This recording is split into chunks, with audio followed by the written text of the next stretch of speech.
Hello and thanks for joining us from our studios in Israel. Coming up in today's newscast, Israelis around the country come together for Memorial Day. An IDF officer is seriously injured in a bombing attack, and an Israeli family travels to Poland to remember their late son in an unusually special way. I'm Natasha Kirchuk here with the latest news in Israel.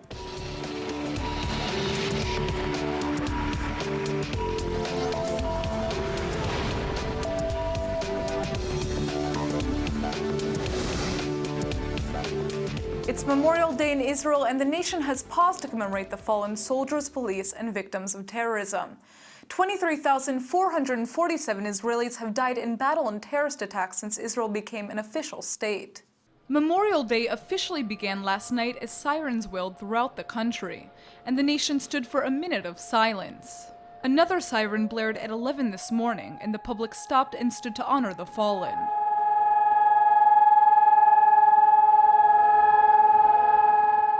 During the last year, 68 soldiers and police died in the line of duty, and 32 civilians were murdered in terror attacks. The sirens in their honor are followed by memorials and state ceremonies that will be held today around the country. The Defense Ministry estimates that around 1.5 million Israelis will visit military cemeteries over the course of the day. Israeli Prime Minister Benjamin Netanyahu is sending his condolences to Israeli families around the country, and helping remind the world what price they have paid. אחיי ואחיותיי, משפחות יקרות. החיים בדור של תקומה, של קוממיות, תובעים מאיתנו מחיר אישי, מחיר לאומי, אבל רוח עמנו חזקה, אנו מאמינים בנצח ישראל. כעם בן אלפי שנים שנחוש להגן על מולדתו, נמשיך לעמוד איתן מול אויבינו, נבנה את ארצנו, נפתח את מדינתנו, נבטיח את תקומתנו. Last night, an army officer was seriously injured when 4 bombs exploded near the West Bank village of Hizme. Security officials say a total of 9 pipe bombs were placed along the road near an IDF checkpoint, and 4 detonated as troops approached. The army believes terrorists planted the homemade devices earlier in the day. The bombs tragically exploded near the face of an army officer who was taken to Jerusalem Hospital and has already undergone surgery.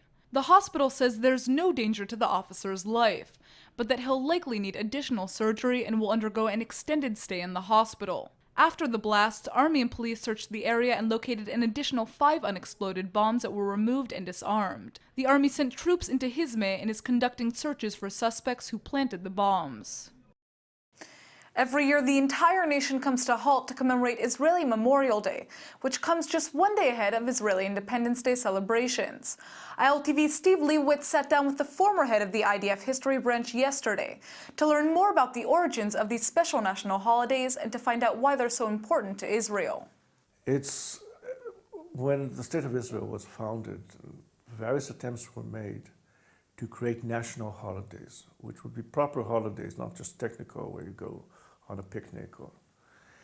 And the one that caught most of all is Day of Independence coupled with Memorial Day. Well, this was not an original intention. Day of Independence is a calendar date determined by the Declaration of the State of Israel, which is the 15th of May or 14th of May, because the 15th was Sabbath, and you don't declare a state on Sabbath, as we all know. And Memorial Day became attached, that was not the original intention, to Independence Day. And it's the one real national holiday in the full sense of the word, where the state is at the center. Rather than being a religious holiday or a holiday derived from Jewish heritage, this is a state holiday. And the center of attention, the main provider of content for those 2 days is the army and the service in the army. Now, since in Israel there's universal conscription, the whole or most of the population serves in the army. So the army intentionally, from the outset, provides a common denominator. When Israelis meet, say, in Israel, outside Israel, one of the first questions is, where did you serve? And that provides terms of reference. So, do you know so-and-so? Were you here? Were you there? Which war were you in? What was the food like? What was accommodation like? And so on. So it's using this intentional provider of a common denominator as a means of creating national identity. And that works. Israeli people, almost to a man, with the exception of some fringe, stand at attention for the moment of silence. They're involved with it. They really seem to be a people that is mourning a loss, even if they didn't lose anyone directly. And then the population, 24 hours later, is asked to switch his head, and suddenly he's in the midst of celebrating independence, celebrating democracy, the creation of a Jewish state. It must be, as an observer, it must be tough to make that transition. For some, it's very tough. I mean, not everyone can do it, certainly not with great ease, especially those who have some sort of direct experience of either war or family members fallen, and it's fairly common throughout the country. But there have always been discussions whether the two should be separated.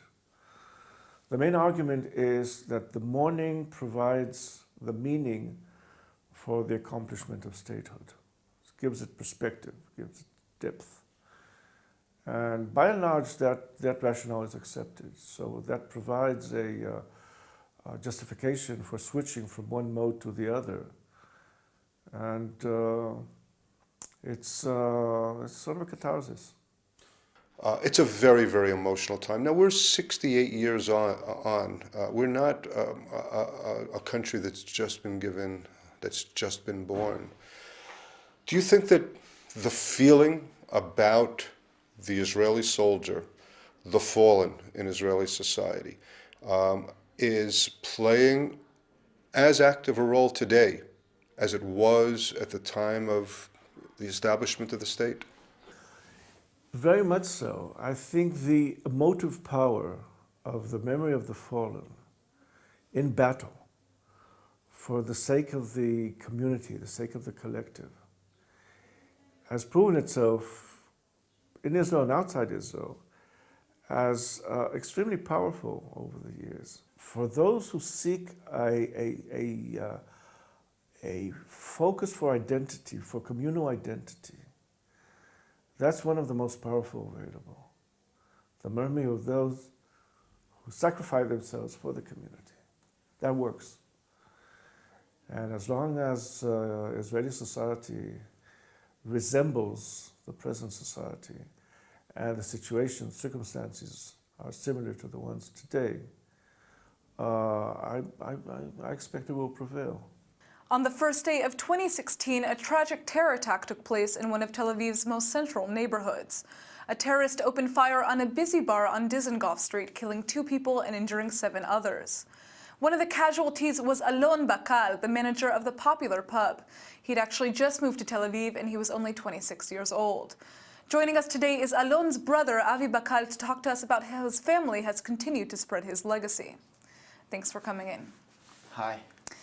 So let's start from the beginning. Tell us about what happened on this tragic day when you lost your brother. Okay. It was Friday. My mom and dad came to Tel Aviv, especially from the north. They're living in Carmiel. They came to help us. We just moved an apartment in Tel Aviv from one apartment to the other. So my father came to help with the paint and fixing stuff. And my mom, she helped with the cleaning. It was 2 p.m., 2:30 p.m. And we got a phone call. My wife, I was with a paint in my hands, and I told to my wife, Yarden, answer. It was Lior. Lior is Alon's ex-girlfriend. And I told her, answer. Maybe she wants something. It was Friday noon. She not used to call me. And then she was on the line and she said to Yarden that there was a shooting at Alon's bar. Yarden immediately called me to the room. She told me that. Whole my stomach was like upside down immediately. I like felt that something happened. I took the car, drove really fast to Dizengoff. It's like 2-minute drive. And then it was all blocked by the police. I was once at the part of the police guys in Israel, but so I know what to say in order to pass it. I ran like 1 kilometer sprint to the pub. And then I looked for Alon because he didn't answer on the phone. So I looked for Alon and I saw one group of paramedics standing. And I pushed my head into the group and I saw Alon on the floor where they like held working. I saw all of them working. And then I was there. I just reported back to Yarden and to my parents. I told them that Alon is hurt. Come to the hospital. I live right next to the hospital. So my parents, they got there even before the ambulance. I jumped into the ambulance where they took Alon to the hospital. And while I'm sitting in the ambulance, I looked back to see, and I saw Alon, and I saw they working. And I say, okay, it will be fine. They working, they know what they're doing. I'm counting on them. Okay, so. And then we got to the hospital, my parents were already there. And Alon was like fade away. We've been there around 1.5 hours. My mom was praying. My father was not really in, you know. And then after 1.5 hours, they told us that it's over. The hospital was full in people we know, Alon's friends, family. They were just in the hospital. There were over 150 people sitting and waiting to hear what's going on with Alon, because Alon is a very special character. You have a lot of friends. Everybody love him. So he was actually in Sayeret Golani, a very elite fighter unit, and he was very active in reserves, right? Yeah. Alon always want to do the best he can in order to give from himself, and it doesn't matter if it's in the army or it's in another subject. We always want to do the best we can. That's how we get raised, and that's how we act. Always push to the limit, always do your best. And you know, if you will not succeed, it's okay, but even though, try. So how has your family chosen to try to commemorate Alon's life? You guys have these bracelets here. Can you tell us about that? It's very funny to say about a guy that is 26 years old, that he left a legacy. But during the Shiva, we sat and thought how we can continue Alon's legacy. Because this kid, my brother, he was always active. You know, he had like a phrase, tired, hot, cold, it's never mine, let's go. Never had an excuse, always push the life to the extreme. And in addition to all that, it was I don't like to say it was. So anyway, So you have these. to continue his legacy, we thought what will be the best way to do it. Alon was a volunteer in an organization that called Latet, that on the last 4 years he helped to raise money for this organization. This organization gives a package of food to people that they don't have so much luck in life, but in a respectful way. So we said that we like to continue the legacy and show the values that Alon believed in and raised by, lived by. And so now you've been handing out these bracelets that Yeah, have sayings, his favorite sayings, so right? we have 4 bracelets. Okay. On each bracelet, there is a sentence that Alon wrote on one of the public networks, On social media. And social media like Facebook, WhatsApp, etc.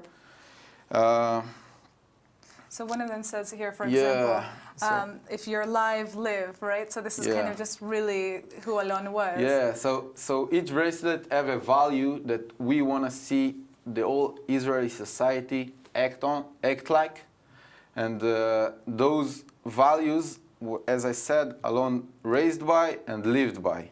So, for example, we have the joy of life, that Alon was always with a smile on Right. his face, and people are the really shining wearing these. eyes. Yeah. I mean, it's just not normal Israeli citizens, also politicians, right? What's in that? Yeah, so just put things in order.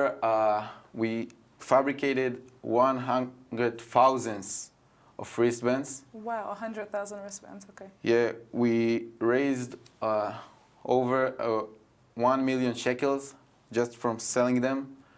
Each wristband cost 10 shekels. All the Israeli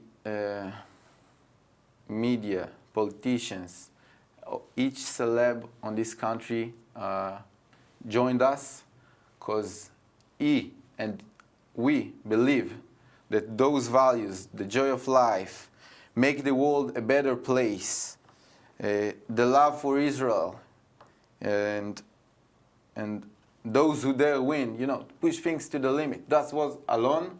That's are the values that we want to see in the Israeli society. Like, that was especially, Alon was, as you said, part of the elite force of the Golani, Sayeret Golani. And they have like a phrase, Am hanetzach lo mfached miderech hara aruka. The eternal people are not afraid from the long way, if you want to translate it to English. And this is who we are. We are not afraid for taking a huge responsibility. And we believe ourselves, Alon believe in himself, and that's what we want to show. We had over, it's like a mini military operation. We call it Operation Alon, continue his legacy. And during this operation, we had except the internet page that sold them, we spread all over the countries. We had more than 40 stations with volunteers especially for this operation, and sold those wristbands and told the story of Alon because they believe in the values. So, I mean, it's amazing that you guys have done this, because now we see people all over the country wearing it. I know I'm going to take this home and I'm going to wear it myself when I go out today for Yom HaZikaron, and obviously tomorrow for Independence Day. It's beautiful to see the legacy that you guys are spreading. And again, thank you so much for coming in and telling your story. Yeah, thank you very much. All the comments that we are getting from all the people that bought it, wearing it, are really exciting. We don't have any comfortable.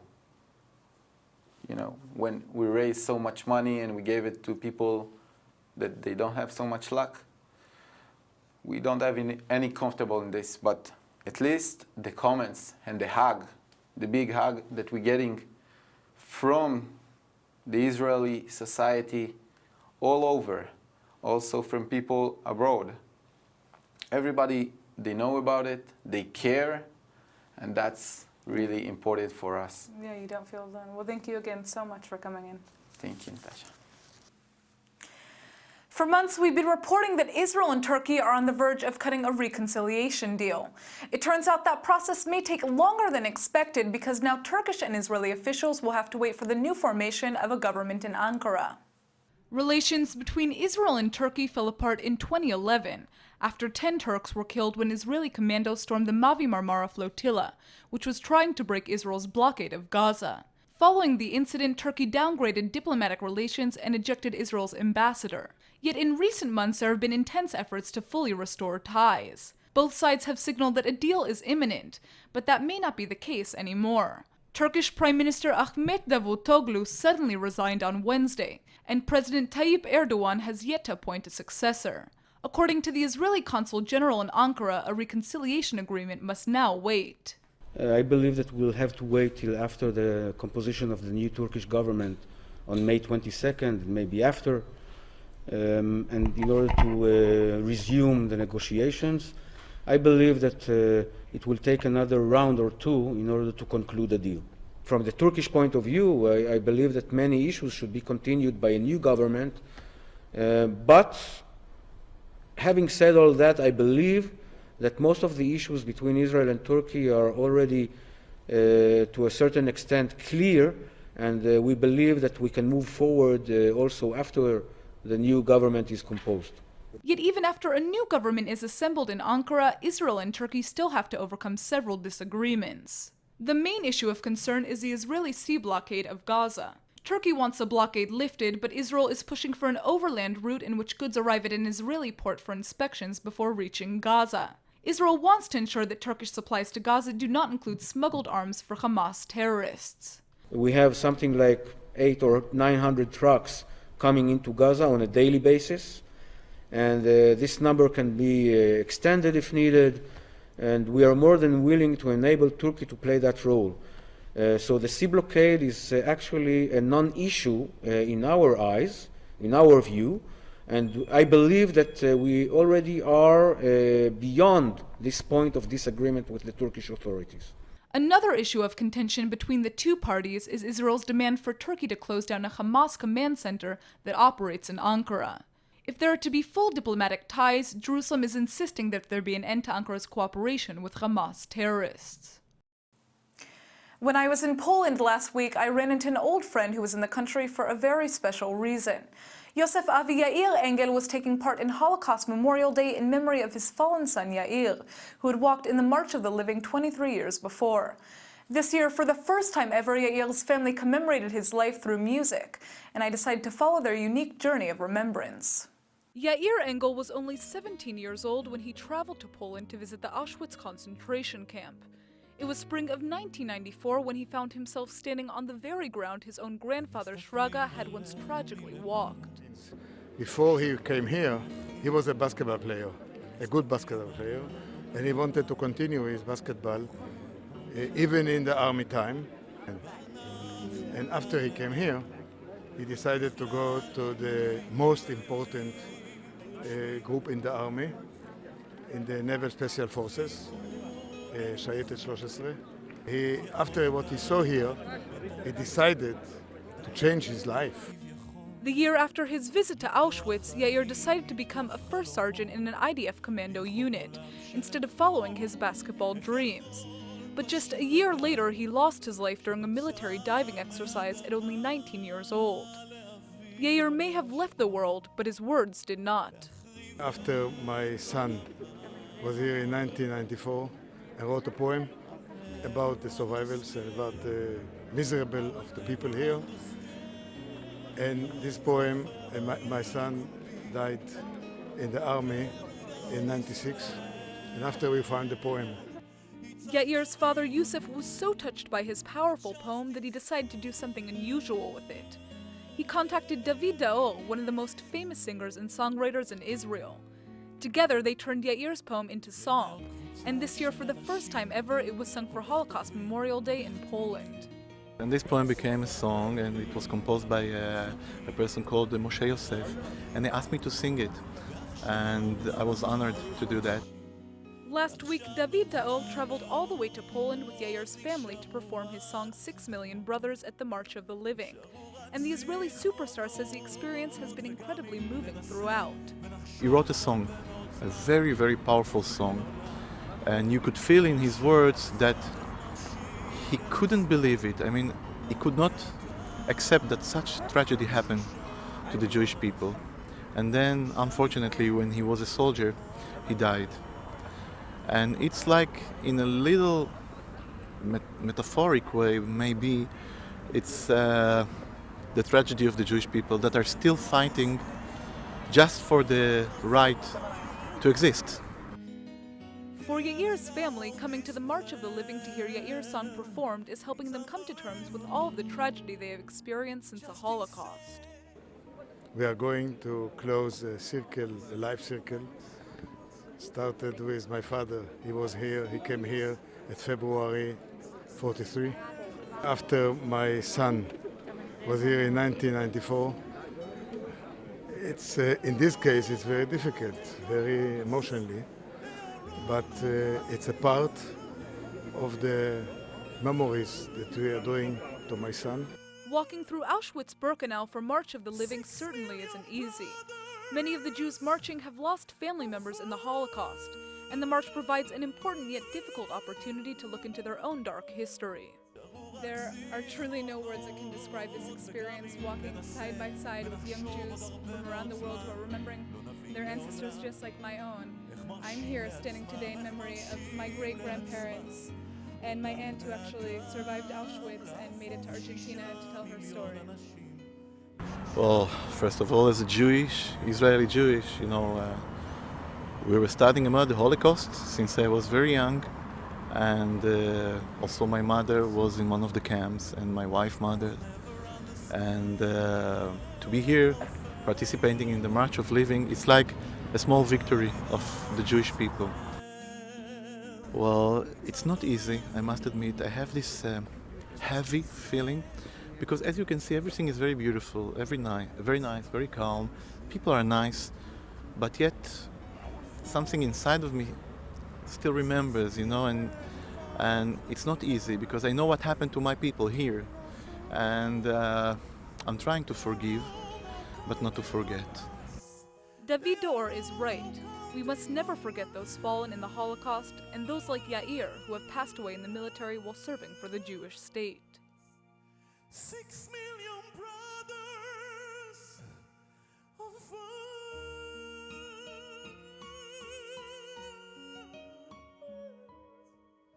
fellow human beings carried out this plan. And now for our Hebrew word of the day. It's Memorial Day in Israel today, known as Yom HaZikaron in Hebrew. So today's word is Zikaron, which means remembrance. Yom HaZikaron is unlike Memorial Day in any other country because so many people are affected by the military.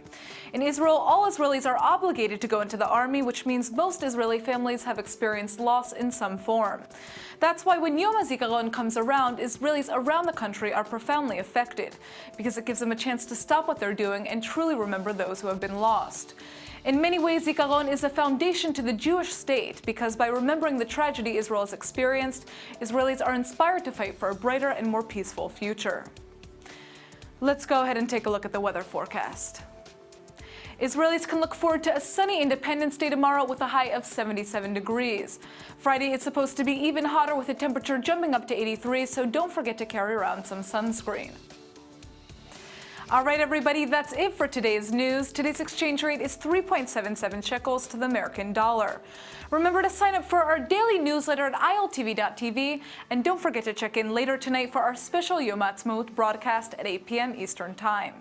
Thanks for watching, and we'll close the newscast with an inspiring video to give us hope for the future of Israel.